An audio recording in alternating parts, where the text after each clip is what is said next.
Hey you guys, welcome back to my channel for another video. Today's video is going to be a do a lesson with us video. My kids and I are about to start a lesson in the mystery of history. So I am going to walk you through what that looks like. I did an entire video on just like an overview and a review of this curriculum. So if you're interested in seeing more and really in depth as to what it offers, I recommend you go check that out.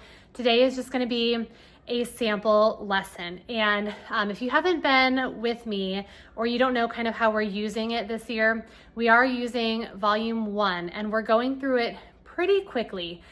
We switched to this about halfway through the year.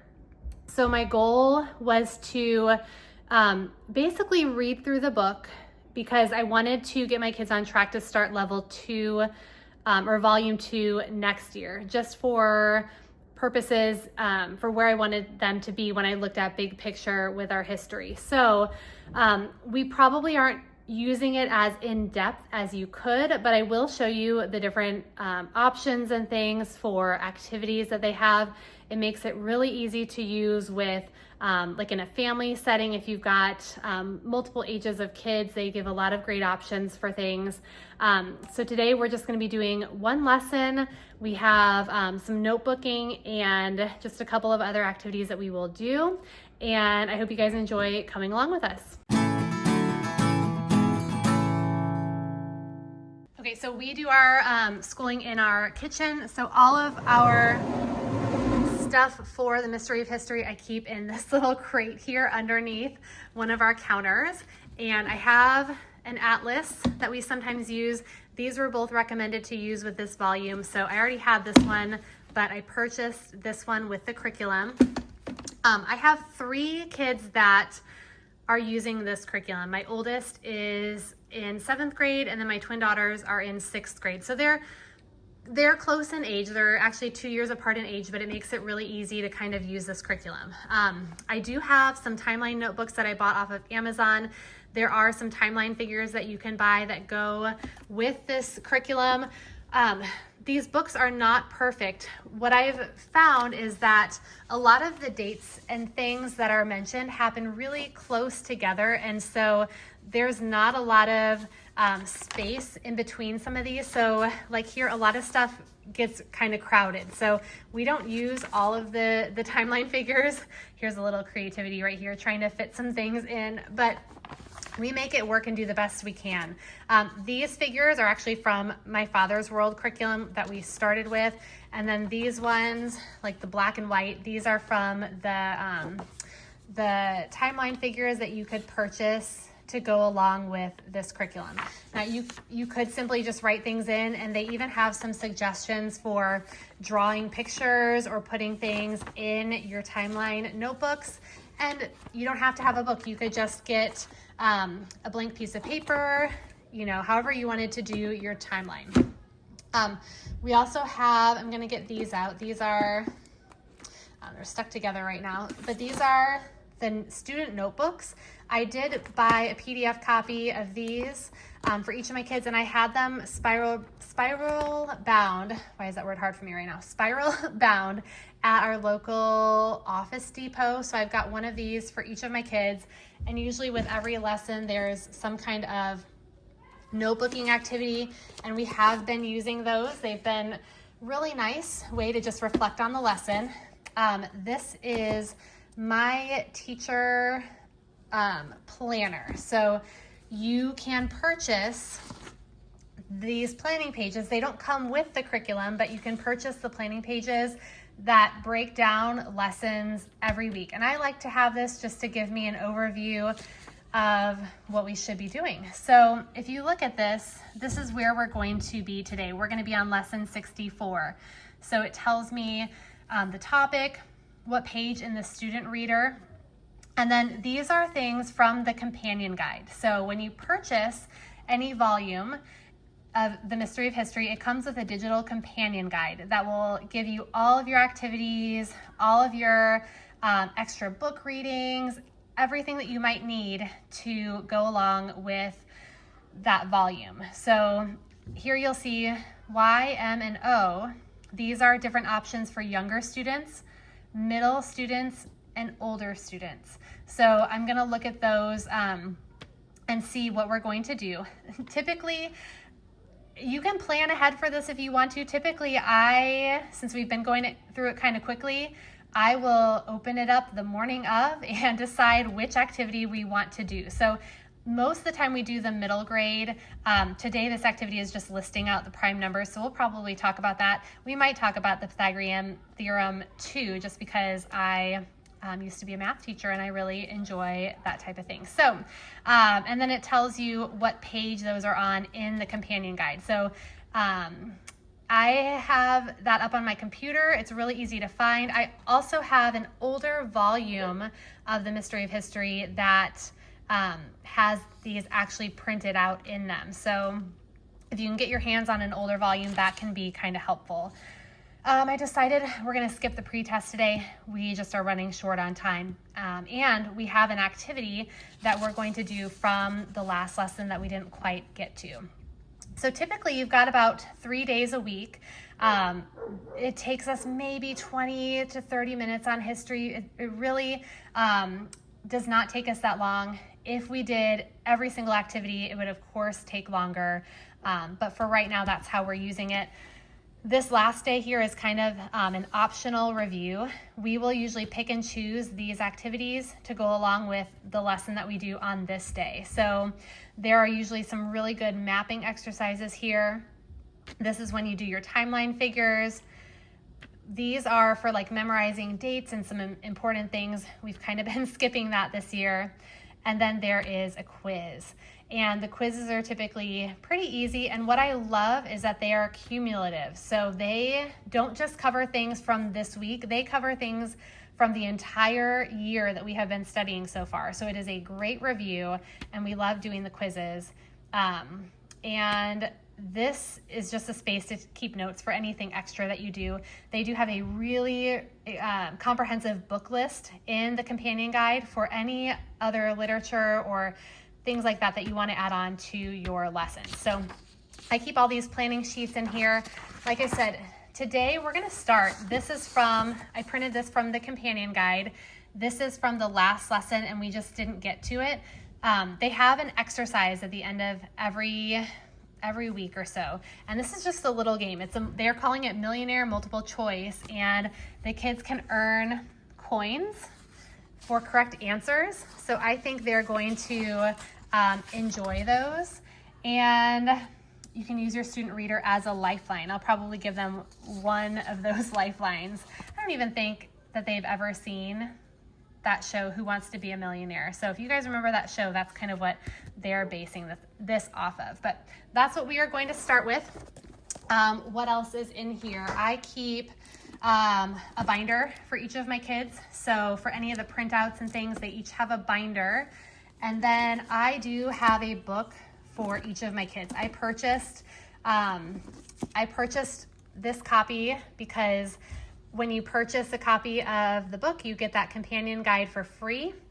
And since I'm doing it with 3 of my kids, I really like for them to have their own copies to read from. We go through it, you guys will see, round robin style, where we each read a paragraph and we take turns with that. My kids really enjoy doing that.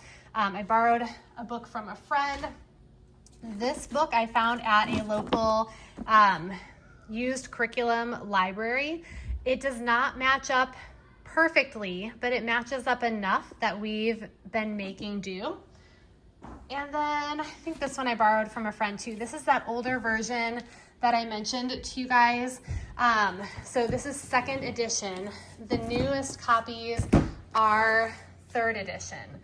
But what I do like about this is what I use for myself, because all of the things that were in the companion guides are in this book. So like this is the exercise that I printed off from my computer, but I like having it in here because as we're going through every day, through the lesson, I can kind of really easily see what the extra activities are without having to go to my computer and print it off. So I like having this older version. Just a little tip, if you are wanting a teacher guide and you can find one of these somewhere, like a used curriculum sale or something like that, it has come in really handy. Otherwise, the new editions are great and the PDFs are super helpful and come with so many different activities to use.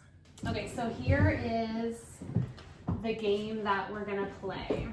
Do you guys, I can't remember if you've ever seen the show Who Wants to Be a Millionaire. Did you ever watch that with us? No. Yeah. Okay, so it's basically a game that's like a trivia game. And, hold on, nope, don't take them just yet. It's basically, because you won't eat them yet. It's basically a trivia game where the contestant has like a question and then they have different levels that they go. And every level they earn a certain amount of money and things like that, okay? Will we get money? Yes. You will? Yeah. I feel. Yeah, real money. I feel like you're lying too much. Okay, so here's how it's gonna work. Oh, in the game, they have what they call lifelines, okay? So there are 3 lifelines. The first lifeline is, gosh, what are they all? Phoning a friend. So if they don't know the answer, they actually like have a friend that they call on the show and they ask their friend the question. And if their friend knows the answer, then like they basically help them out, right? So phone a friend. The other one is 50-50. So they eliminate 2 of the answers. And so then they only have 2 to choose from instead of 4. And then what's the other one? We have 4 answers. Oh yeah, because it's multiple choice. Money. And then I don't remember what the other one is, but we're gonna make up one. You will close your books because your third lifeline is gonna be using your book to find the answer. Okay? So the phone a friend is gonna be Dad. So if you can choose if you need Dad's help for any of the questions. The 50-50 will be eliminating 2 of the answers. It's just only like 3, like you can only use these ones? You can only use each one once, and then every other question you have to answer on your own, okay? That's mean. So, wait, can you use all 3 of them once or only one once? One time for each. So you have 3 lifelines. One is Dad. Okay, it's good. One is your book, and one is, and so if you want to use a lifeline, you have to tell me, I want to use a lifeline, and then which one. So Dad, book, or 50-50. Like 50-50 It's on the whole book. It's on what we've learned so far. I'm dead. 50-50 is like if you're kind of struggling between a couple answers and you aren't sure, it helps you narrow it down. Will you give us answers? Like you'll give me your paper and I'll cross off 2 of the answers. Wait, no, like I'm talking about like. So here are all the questions. Here are the rules. For each correct answer on 1 through 4, you're going to receive a penny. Hey, I'm not made of money here, okay? Be grateful for, let's hope you get them right first of all. For questions 5 through 9, receive a nickel. For questions 10 through 14, receive a dime. Yeah. Or $1. And for questions 15 through 19, receive a quarter. And for the final question, you receive $1 for the correct answer. Yeah.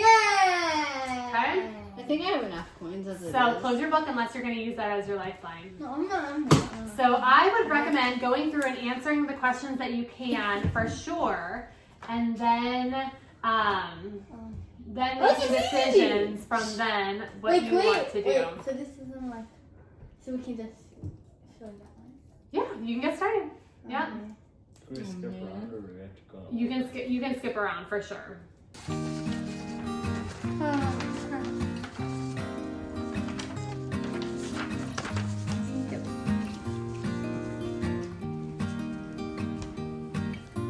Is it multiple choice or just one? Just one. Just one. So there's going to be one correct answer. Which one?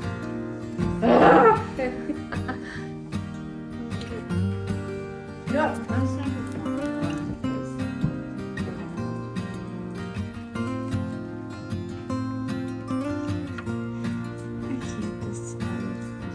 Make a ton of money off of this, but it's just a fun little try. because I earn $1. I mean, that's good for me. 4 questions. If you get all those 4 questions, you get $1. Hey, I mean, better than nothing. Okay, so let me show you real quick while they're working on this. This is the notebook that they do their notebooking pages in. We do most of them. Sometimes we will skip something if we're running low on time, or if it doesn't seem like it's as worthwhile of an activity. But for the most part, they've been pretty good, and I think they're just really good to use at the end of a lesson to kind of summarize what they have learned and also to kind of take notes on some of the important things that we read about. A lot of these, sometimes we skip them because we're doing another activity that day. So some days we just don't have enough time, especially since we've been doing probably about one lesson a day instead of the 3 or 4 day a week option that they have. So today we are going to be, let's see, and we just hit about the halfway mark. So yesterday we learned about Buddha. I thought this was a good activity, kind of outlining the difference between what Buddhists believe and what Christians believe. And then today, like you guys saw in the outline, we are going to be learning about Pythagoras and the Temple of Diana. So they're basically just going to use this to fill in some notes about each one, and then we'll talk about that Pythagorean theorem as well. So far, no one has used a lifeline. I told them it's only to their benefit, but they are holding out.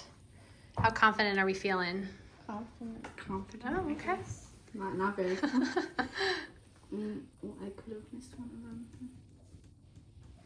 All of the answers, if you guys get the newest version, all of the answer keys and things are in the PDF of the companion guide, but in the back of this book is where they have a lot of different resources. So let me flip you through this real quick.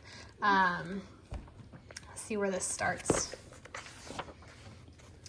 So again, this is either in the PDF. I've got an old version of this curriculum right here, but in the back, you've got supplemental books and resources. And this was something, if you guys watched my review of this curriculum, I don't think I showed this very well because at the time my online PDF reader was giving me issues and I wasn't able to kind of show this as much as I wanted to. But if you want to have additional resources, there are a lot of different things listed here. So you've got some atlases for different age levels.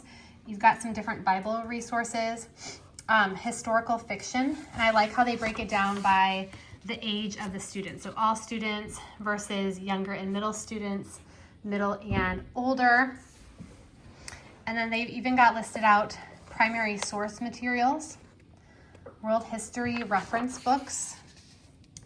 And then they also break it down by lesson, which is so nice. So if you really wanted to find some different books, like if there was a lesson that is really interesting to you, you can go back here or go in the online or the PDF companion guide and find per lesson different recommendations for books. So I think this is really great. I know some questions that I got after I had done the review was asking about list of extra books or resources, and I wanted to reassure you that they do have that in here. So for every lesson. So I think this is a really, really great resource. So I'm just gonna flip through here. And then we get to a Bible reading list as well. So they give us, if we want to add on some Bible reading, they list out the different lessons and what you can read in your Bible to go along with those different lessons. And I love how this curriculum talks about biblical history right alongside what is going on in the world at that same time. Okay, so bibliography, and then you get to there's a pronunciation guide, but then you get to your answer keys. So there's an answer key here for all of the different pre-tests per lesson, your different exercises and activities. So the one that we're doing right now should be, what are we on? Are we on week 24? I don't remember. What week are we on? Does it say on the front of the worksheet what week it is? Week 21. Week 21, thank you. Okay, so there's gonna be my answer key for this. I'm gonna move my, I've got my tab there. So there's our answer key.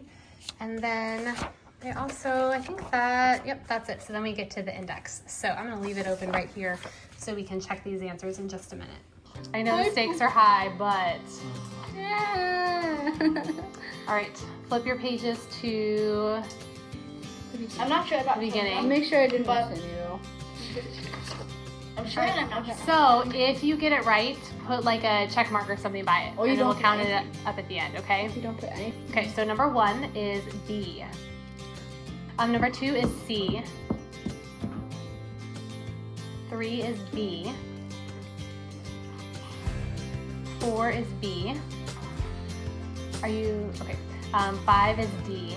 Really? I got that one! What was the question?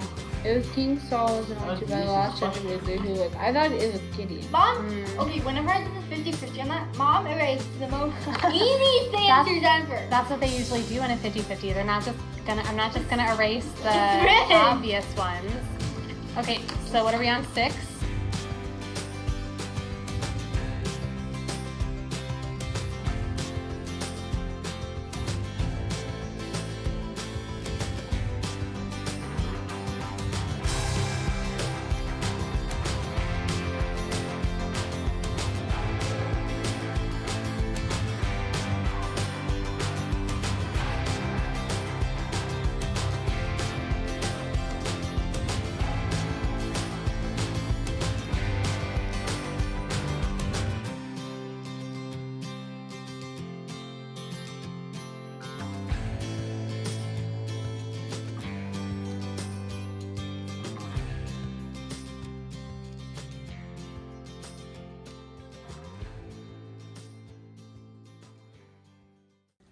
So this was the exercise we just did.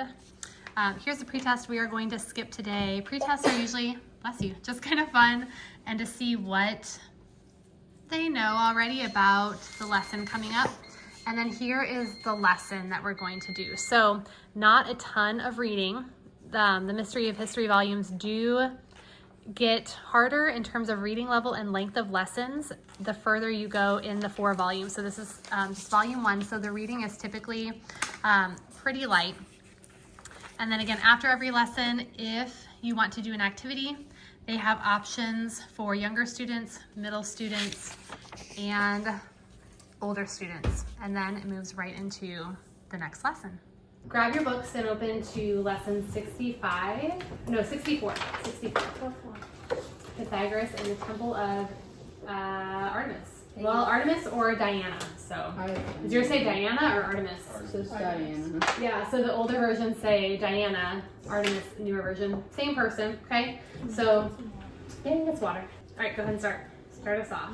So far in history, we have studied many people, countries, and religions. I hope you are not getting dizzy by jumping from one culture to another. Remember, we are approaching the study of history from a chronological standpoint. We are looking at the events happening around the world near the same time. I think it shows us that as God allows, individuals affect history through their choices and beliefs. Today we're gonna go back to Greece, to the island of Samos, to learn of a man named Pythagoras. The last Greek personality we studied was Aesop.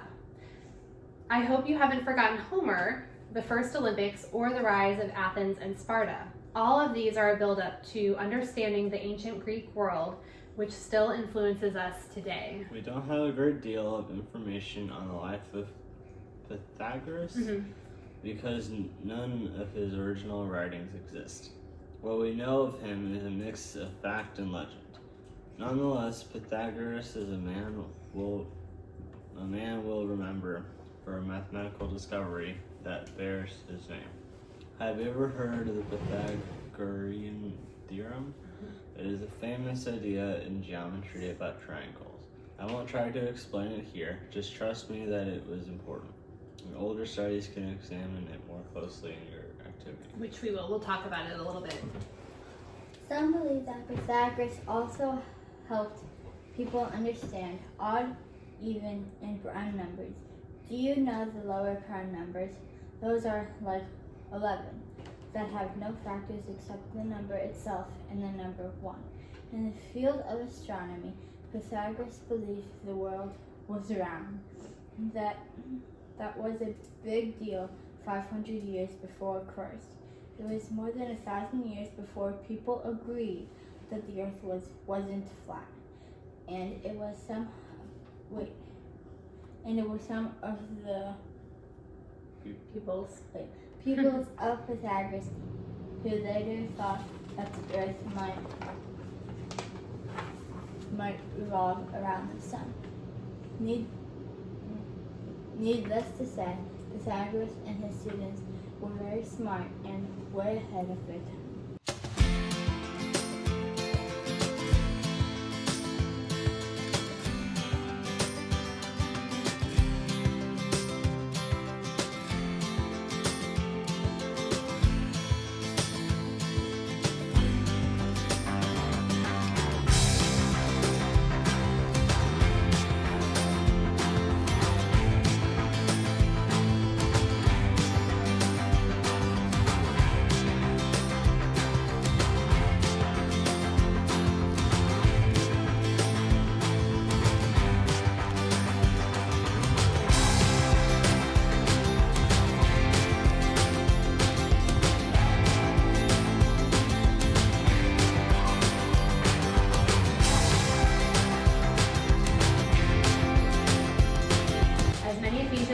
Came to know Christ, they drifted away from the worship of Diana, and the town of Ephesus was in an uproar. Such is the power of the gospel. So will you guys show Emma your pictures? Carly, will you show her the pictures on that page, because her book doesn't have pictures in it.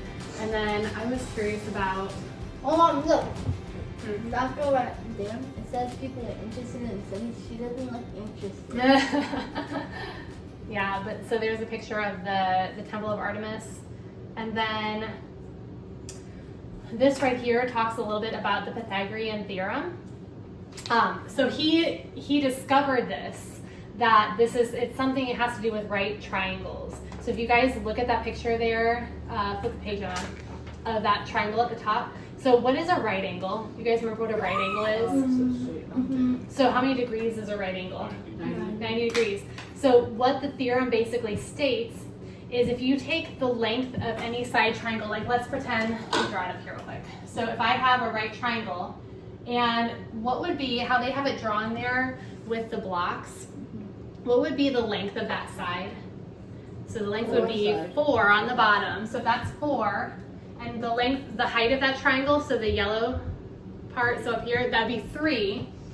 Okay, so the theorem basically says if you take this side, and hey Oliver, this side and you square this side and you square this side, and they did that by drawing a picture of a square, that is going to equal to the square of the length of this side.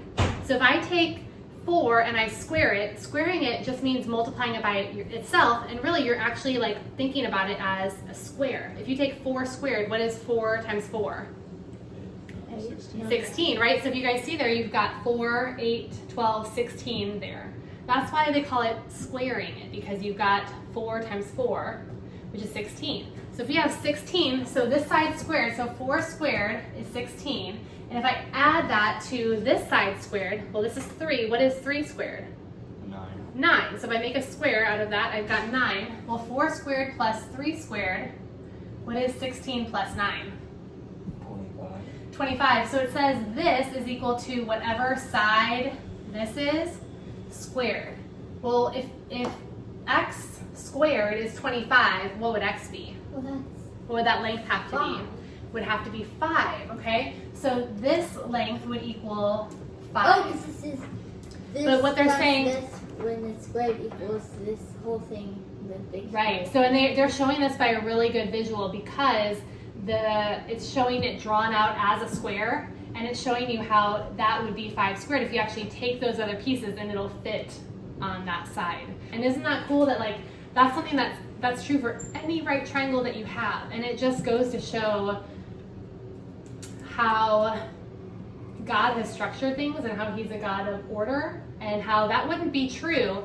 We couldn't have a Pythagorean theorem if God was not like that, if he didn't create things to have that consistency. So it's really cool that we're able to even have theorems and find theorems about this world, because that's who God is and that's how he created things. Let's go ahead, and this one was Luke's. So you guys just have a notebooking page for some of the terms in here. So you're gonna jot down about Pythagoras, something that you learned about the Pythagorean theorem. Talked about prime numbers a little bit. Who remembers what it said about what's a prime number? Like 11, it can only be like 11. It can only be divided by 1 and that number.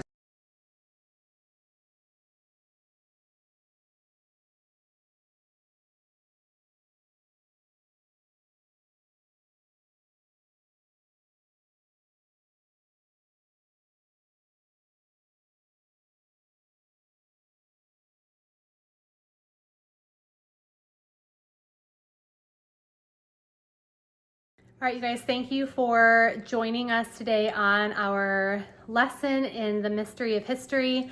There are lots of different ways that you can customize this curriculum and make it your own. I love the flexibility. I love all the options for activities, so you can really pick and choose what's going to work for your kids. And we've really enjoyed it so far. So I hope this gave you just a little glimpse at what a typical lesson can look like, kind of the length, the type of readings, some of the different activities. Definitely go check out my full review and flip through of the mystery of history. I show you all of the different resources that come with it and kind of give you a behind the scenes peek online at the companion guide and things like that. So check that out and let me know if you have any questions in the comments below. I would be happy to help. Give this video a thumbs up if you enjoyed it, and thank you again for watching. I will see you next time.